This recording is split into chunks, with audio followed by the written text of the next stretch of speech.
Lendemain de fête pour les Monégasques. Ils ont 3 jours pour recharger les accus avant la venue de Marseille.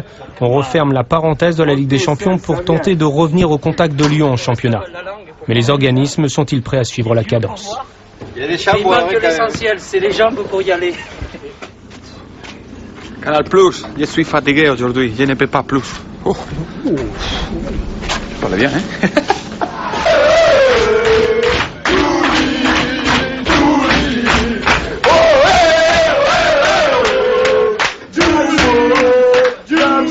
Mais c'est pas fini, hein? Hey. Oh là là, fini! Hommage aussi d'un groupe à Dado Percho. Le Croate ne sera plus monégasque la saison prochaine. Merci les gars!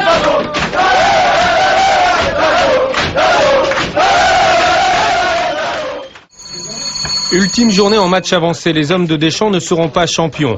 L'ultime défi malgré tout, c'est la 2e place, accès direct à la Ligue des Champions. À condition de gagner ici à Bordeaux, en espérant un faux pas de Paris 2 jours plus tard à Bastia.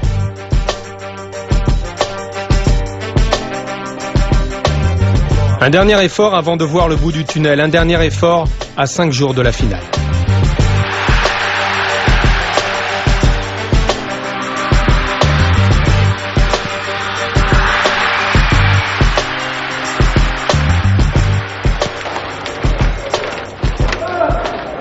Vous regardez en face, hein.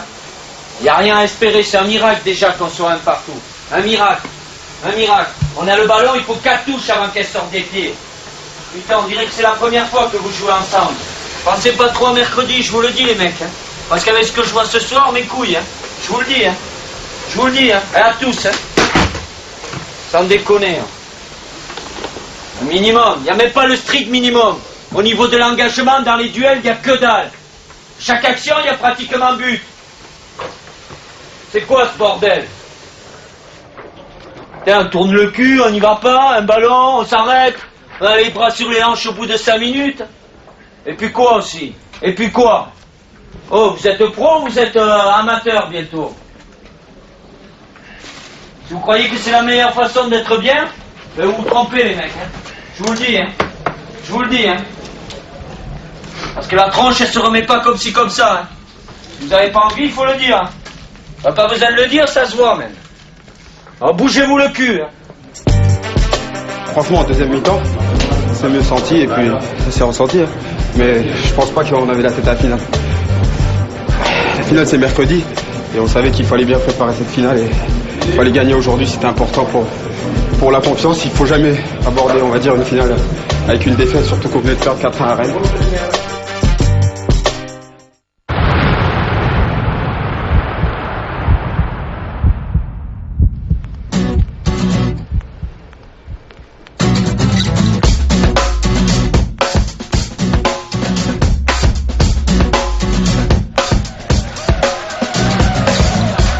Ils sont bien, là. Ils sont pas dans le match, c'est ce que je veux surtout pas.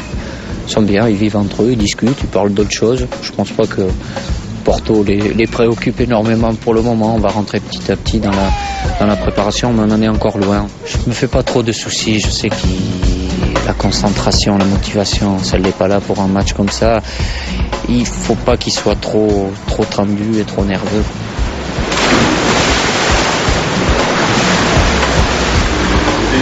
Allonge-toi, laisse un petit peu. Voilà.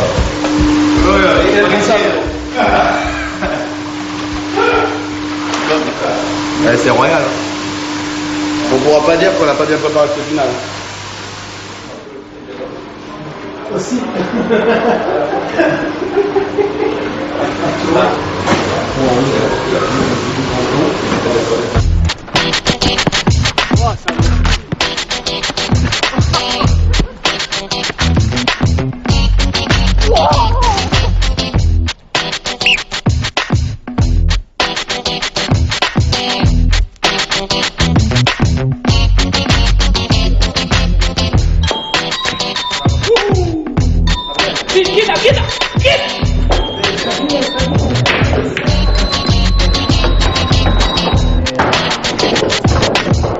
Les Espagnols, ils commencent à transpirer. Je ne sais pas pourquoi, regarde.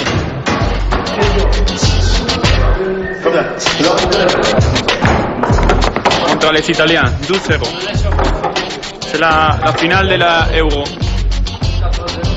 De 7 euros. Avec permise de la France. Moi, c'est ça que j'aime, c'est que bon, ça chambre, tout le monde tire dans le même sens et ça, c'est fabuleux. Et je pense que, je sais pas si un jour ceux qui vont partir ils trouveront le même état d'esprit dans une autre équipe parce que c'est vraiment, on a passé des moments magiques et moi, j'apprécie de rester 4-5 jours ensemble pour préparer ce final. Nous sommes sur le chemin de la finale, à 2 heures du coup d'envoi. Les visages sont graves, les regards sont ailleurs, et pourtant. Ne cherchez aucune explication à la défaite. Monaco, c'est simplement un groupe hors du commun, une bande de copains qui pourrait extérioriser sa peur, sa crainte, expurger son stress, va décider comme il y a 1 an avant la finale de la Coupe de la Ligue, de reprendre ensemble un air de conquête, de le chanter, de le crier. Arrivés là, toujours unis, c'est finalement la plus belle de leur victoire.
Monaco, le périple rouge, documentaire d'Antoine Leroy. Bonsoir Antoine. Bonsoir Thierry. Alors Antoine, ce doc se termine sur cette image de car qui arrive vers le stade de la finale de la Ligue des Champions. Vous l'avez interrompu. Là, c'est pas innocent. Vous vouliez garder, vous, cette image-là. C'était le dilemme, savoir est-ce qu'il fallait parler de la finale, est-ce qu'il fallait montrer des images de la finale, de la déception. Moi, sincèrement, je voulais garder la plus belle des images. C'était ce que j'avais vécu tout au long de la saison. C'était des sourires, des danses et la fête dans un bus avant d'aller à une finale de Ligue des Champions. J'ai jamais vu ça de ma vie, quoi. Antoine, il y a quand même eu une vie après cette finale perdue de la Ligue des Champions, après cette 3e place dans le championnat de France de Ligue 1, alors que Monaco a compté à un moment de la saison 10 points d'avance.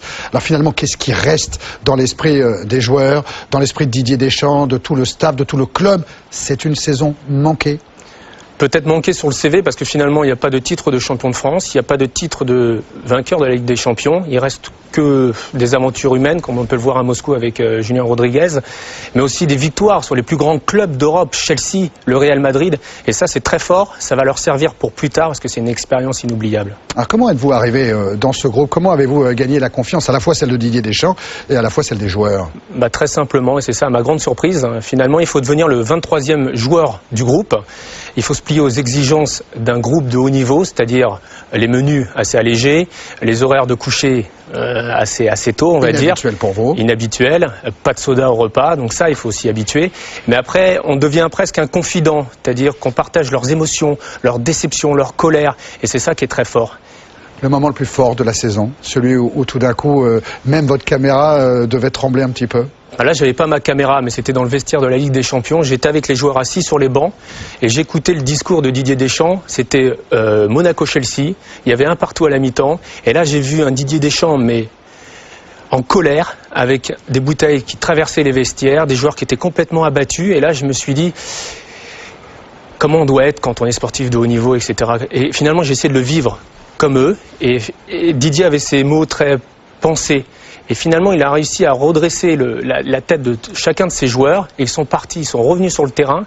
Et il y a eu cette victoire 3-1 à l'arrivée. Mais moi, j'avais envie de mettre mes crampons, j'avais envie de mettre mon maillot de l'AS Monaco et d'aller au combat, alors que je suis pas du tout footballeur professionnel, quoi. Alors comment cette histoire va-t-elle se poursuivre? On l'a vu, hein, c'est un groupe qui est né dans la douleur. Aujourd'hui, que va-t-il rester de cette aventure? Des souvenirs, j'espère. Ensuite, il va peut-être y avoir une nouvelle histoire, aussi belle que celle-là. Didier Deschamps vient de re-signer pour 2 ans à l'AS Monaco. Il va y avoir des nouveaux personnages, de nouveaux acteurs et peut-être un film fantastique à écrire l'année prochaine, quoi. Merci Antoine pour ce doc consacré à l'aventure de l'AS Monaco cette saison.